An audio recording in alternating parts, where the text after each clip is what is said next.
Welcome into the Autzen Audibles Podcast. I'm Matt Preem, Eric Scopel on the show as always. And today we bring on our guest. We've got Jackson Moore from Hawaii Rainbow Warriors Sports Network on the site. Jackson, thanks for coming on the show, man. Really appreciate your opportunity to talk with you, get to know this Hawaii team who's already played 3 games this season. Yeah, thanks very much for having me on. I appreciate it. Let's start with the head coach and the just overall big picture discussion of this Hawaii team. Timmy Chang was brought in when the program was in a dark place. Just kind of what have you seen since his arrival, the changes they've made, the fan base's reaction to one of their legends coming back home and coaching this program? Yeah, it got real ugly with Todd Graham at the end, and the timing was very frustrating as well because he didn't finally part ways till kind of mid-January after that 2021 season, and Timmy Chang comes in with like 10 days before signing day, and he had lost basically every meaningful star player on that UH team from 21, which was still a pretty talented team, had already hit the portal, and most of those guys ended up at Power 5 schools. So it just felt like that first year was a total wash, and whatever he could do to just kind of fix the culture was going to be a win. And he did do that to a large degree. They made a big effort recruiting at home, which has been very successful this year. They've got like 6 local commits, guys that they don't normally get there, that would normally be going to the mainland. There's just an overall better vibe around the team. At the same time, it's still a very large rebuild. They didn't have a huge portal success this last offseason when he really had his first full offseason to do something with the roster. It didn't feel like they took a huge jump. The stadium is a mess right now with Aloha Stadium being condemned, and they did up their current venue to 15,000 seats. And it's not a place to watch a game by any means, but not nearly what Aloha Stadium was for such a long time. So it's kind of a mixed bag where it feels like they can only go up, but it would be nice if it went up a little faster. Thanks again, Jackson, for joining us. And longtime listeners will recognize you. You also cover Cal, Stanford, Fresno State. You've been on probably 9 of these podcasts or so, I would guess. So, and this is the first of 3, we should note. We'll be back here when Oregon plays Stanford later this month, when Oregon plays Cal later this season. So you're going to get to see a lot of this. I guess aside from the 2 of us and Jared, you're probably the most frequent guest we've had on here. So appreciate your time again. I wanted to ask just the Timmy Chang part is so interesting because it's pretty unique that you see somebody who was probably arguably the biggest star in school history. And I think he's number 2 on the schools or on the national passing list in NCAA history. He held that record for a couple of years. But for someone like that to go back to their alma mater and lead the program doesn't happen every day. Do the fans love him? And does he have a little bit of an extra leash because of his kind of career? This would be, from an Oregon fan perspective, if Marcus Mariota was Oregon's football coach. I would imagine the fans would probably have a little longer leash. They're 4-12 so far under Timmy. Is that the case? Do you think fans will just kind of accept that this is going to take some time and that he's kind of a legendary guy, or what's kind of been the vibe you get from their fan base? Yeah. Even with that, there's some interesting marks just because when the job became available, June Jones made it known that he wanted it. And I mean, he led Hawaii to the Sugar Bowl. And so the fact that the administration didn't seem to really seriously consider that and went straight to Chang was not all that well received. So coming in at first, there was some of that kind of bubbling underneath, but Chang is very well loved on the islands. He's from there. And I think that's been big too, because he's the head coach and a lot of his staff has a heavy Polynesian background, and it's been very well received with recruits there. And I think that it's been a great representation. And I think people realize this is a long rebuild. Maybe some people that would think that June Jones might have kickstarted it a little faster to still understand that Timmy Chang there. I mean, he was most recently a tight ends receivers coach at a Mountain West school. So it's a big leap from where he was to being a head coach. I think it's kind of similar to what Brent Brennan has done at San Jose State, where first couple of years were pretty bad. Even the third year, still wasn't bowl eligible. And now he's kind of got that thing rolling a little bit to where Spartan fans can be proud. And, I think UH fans hope that with the portal and other aspects that it could happen faster, but I think they realize it's probably going to take a couple of years for this to be a real competitive team. And he's well liked, but it's just not going to happen overnight with what he inherited there. Jackson, you brought up something I just completely forgot about, because Oregon plays in Hawaii next season, and you brought up Aloha Stadium being condemned. Can you just give us an idea of what are they doing right now, and just kind of what's the path forward to finding a permanent home? Is where they're playing now where Oregon fans should expect to be at next season? Yeah, that will be the case. So once Aloha Stadium was condemned, I mean, Hawaii is the biggest thing in town as far as sports go. So it's not like there was any alternative venue. So where they're playing at right now is the Clarence T.C. Ching Athletics Complex. It was their track and field stadium, which has a grandstand of about 3,000 with a press or like some concessions and some basic things. And they were able to build about 7,000 more seats around it for the last 2 years for a 10,000 seat venue. And then they put in 5,000 more this offseason. They were able to grab the video scoreboard from Aloha Stadium and move it across the island to the campus and get that put up. So I don't think there's going to be any major changes from now to next season. The ultimate goal is Aloha Stadium 2.0, which is like earmarked for like $300 million by the state to get that done with the whole extra district around it. But that's not till 2028. So this is probably about as good as it's going to get for the program for a few years. And that date keeps getting pushed back farther and farther. So I think there's some thought that this could be permanent. At least they kind of have to operate that way if the state doesn't come through and get Aloha Stadium done with. Wow. Yeah, that's fascinating. And if you're a Hawaii football fan, that's probably like both kind of frustrating, but maybe exciting if it does come together later on this decade. Back to Chang, because I just find this to be such a compelling part, and obviously threw the ball all over the place as a college player, very prolific as a passer.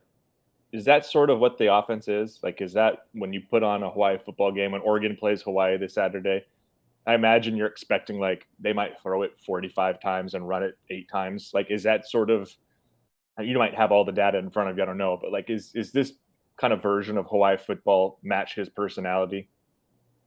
Yes and no, from the fact that when he was there playing, the run and shoot was just so unique. I mean, the way that they were throwing the ball, the concepts they used, the way that they mixed in the run and the draw, and this bizarre shovel pass that seemed to always work when they threw it. And it feels like all those kind of unique things are not a part of this. It's Coach Chang came in last year and basically installed more of a basic air raid, which you see all over the place. And he now called the run and shoot this year, but it just doesn't feel like the run and shoot that we've seen at times. They're using tight ends, which is something you wouldn't have one tight end on a run and shoot offense in most cases on the roster even. They are running the ball more frequently when they can. The passing game is more emphasized this year than it was last year, but not overly so. I mean, last week they threw it 40 times. They ran it 37 times in a game that was close all the way till the end against Albany. So, but I would expect that because of what they're facing in Oregon, it's probably going to look more like what they had against Stanford, which resulted in -5 rushing yards, and they were forced to pass it all day long. So I think in this particular game, it probably will be by necessity be 70% passing perhaps, but that's not exactly what Chang is installing here, even though you would think he would be more of what Hawaii has traditionally been.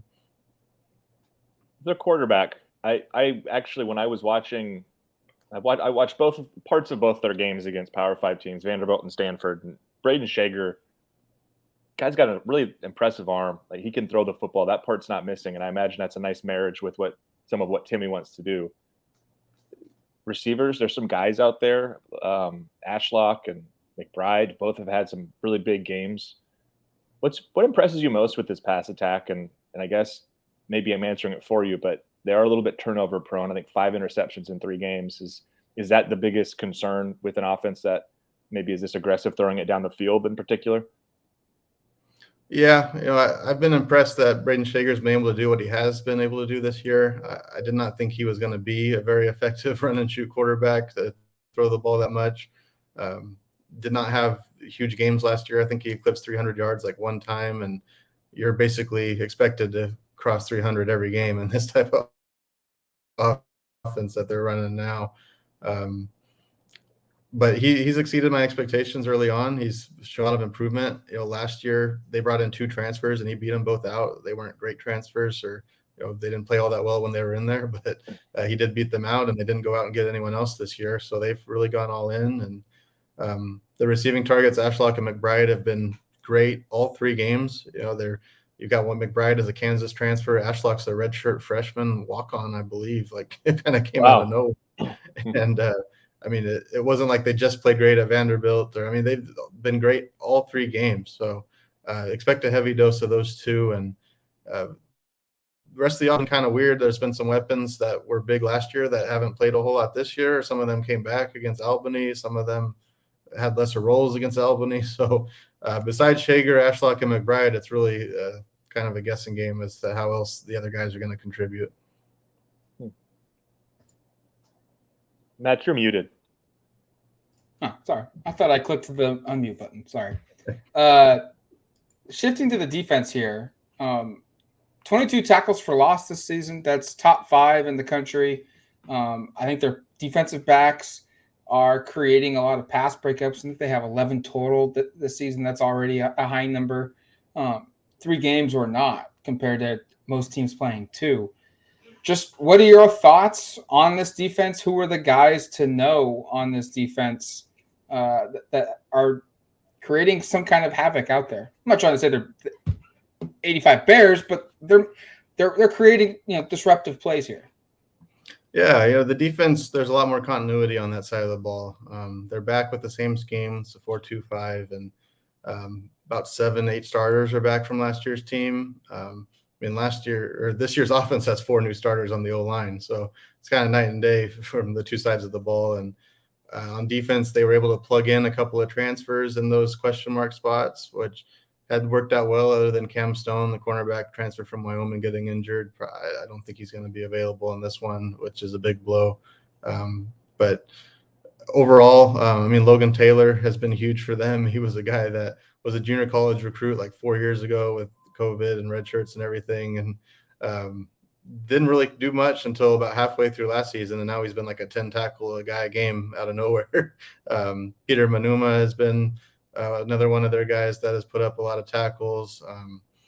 Isaiah Tufanga is an Oregon State transfer. He's a big part of the defense at linebacker. The cornerbacks are both Power 5 transfers, and so on paper, it's a pretty decent Mountain West defense, and it's a lot of guys that were experienced from last season that are in year 2 in this scheme. And they did retain some of what they were doing defensively before Coach Chang got here. So it feels like the defense is in a pretty decent spot on paper. It's just not a over the top great unit, or doesn't have a ton of game changers, but there's not a lot of weak spots here either. Most of the weak spots are depth. Maybe there's not a lot of big guys on the second team defensive line, or the next layer of linebackers and defensive backs that they may need if they suffer some injuries this year. Yeah, I think when you think about Polynesian football players, you oftentimes think about the trenches, and you think about a school like Kauai, obviously, with the pipeline there. Are they as strong up front on both sides as you would expect they would be? Oregon is, I think, obviously defensively, their strength is their defensive front. Offensively, I think there's some question marks along the offensive line, just because it's very similar to Hawaii. They basically have 4 new starters. Has that been a strength, or what have you seen from that group? Are they, I guess, again, I'm stereotyping, but just the size, are these bigger bodied players there in the trenches, or is this kind of a different type of group? How would you kind of classify them, I guess?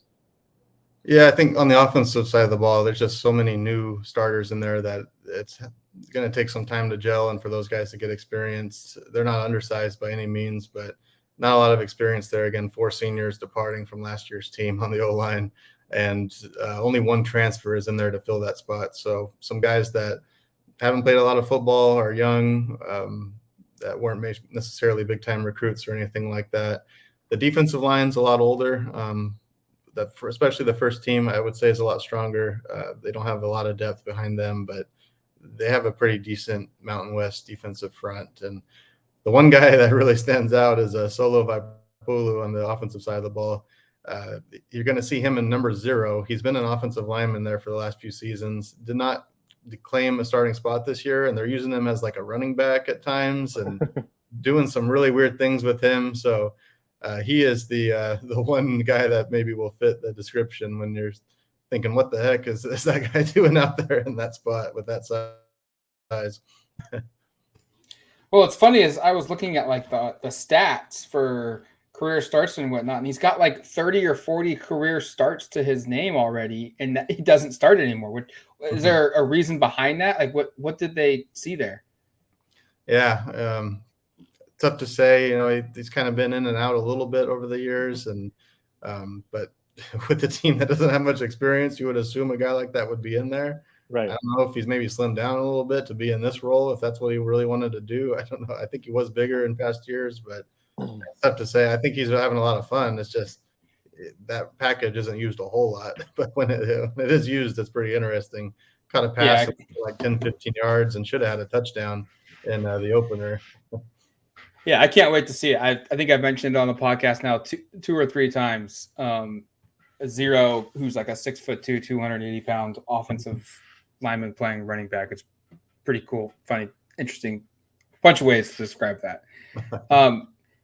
What's the health of this team coming in? You know, Oregon has a couple guys that are dealing with some injuries. Justin Jacobs and Shad Stroller, 2 guys that we felt like were probably starter caliber guys.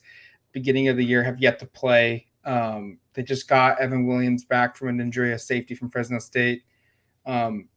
Hawaii, what's the health of this team coming in? Do we know?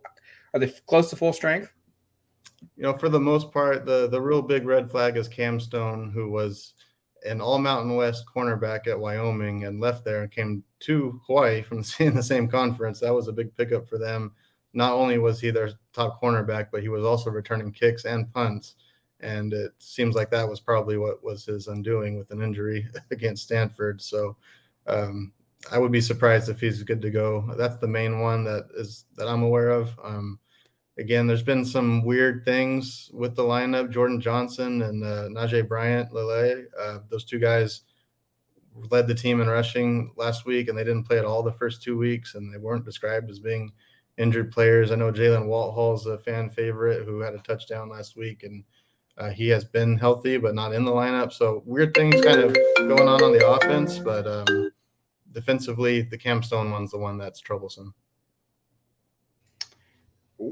What are the matchups right now that you're just kind of curious to see play out, whether it's a positive one for Hawaii, like, hey, they could really take advantage of this because this guy's really good, or is there a guy that you're just really worried about matching up with Oregon and, you know, whether it's offense or defense? That's probably in general the O-line. Just we already saw with Stanford, they could not generate much of, and I mean they had -5 rushing yards in that game, and Braden Shager was under pressure the majority of the day. And if that happens against Oregon, there's just no shot. The passing game is just not overly strong to be that one-dimensional, as seen against Albany, a game where that was tight and that they ran what they wanted to run for 4 quarters. It was almost totally balanced between the pass and the run. So that's ideally what they want to be if they can. But, yeah, if they can't block, I mean, they're going to have to throw the ball a lot. There's going to probably be some turnovers. There's going to be some 3-and-outs. And that's when these types of games distance themselves quicker than teams like Hawaii would hope. So I think that's the biggest key. Usually we send you out with the guest asking about 3 things that Oregon's opponent must do to win. I'm going to frame it around like a competitive result, because as 38-point favorites, it would be really surprising if Oregon didn't win. I don't know if that's a result anyone's really prepared for. But what are some things? Like I usually ask for 3, but what are some things that you think are key for Hawaii to keep this game competitive, to stay in the game, or do you think that's not a possibility? I mean, I'm not expecting it. You know, you hope that it's not a floodgate situation where it happens all at once. You know, hopefully, I think if you're Hawaii, you just hope to keep it as competitive as possible and die a slow death and just getting rushed right out of the gates.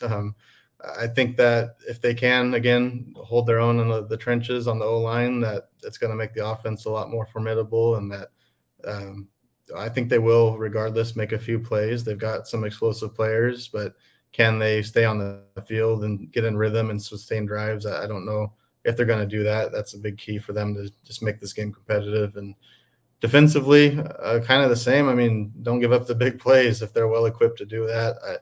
I don't think they quite have the talent in the secondary to avoid that with the types of receivers that Oregon has. The front seven, again, not a bad Mountain West group, but it's going to be overmatched quite a bit. So if they can make Oregon kind of drive down the field and take some time up, it can keep it close. They're giving up the big 70, 80-yard touchdowns, and it's going to get away from them quickly, of course. Jackson, thanks for coming on the show, man. We really appreciate your time to give us some insight into Hawaii. And as I said at the beginning of the show, I'm sure we'll talk to you here in a couple of weeks when Oregon heads down to Stanford. Yeah, thanks again for having me. I appreciate it. Thanks, Jackson.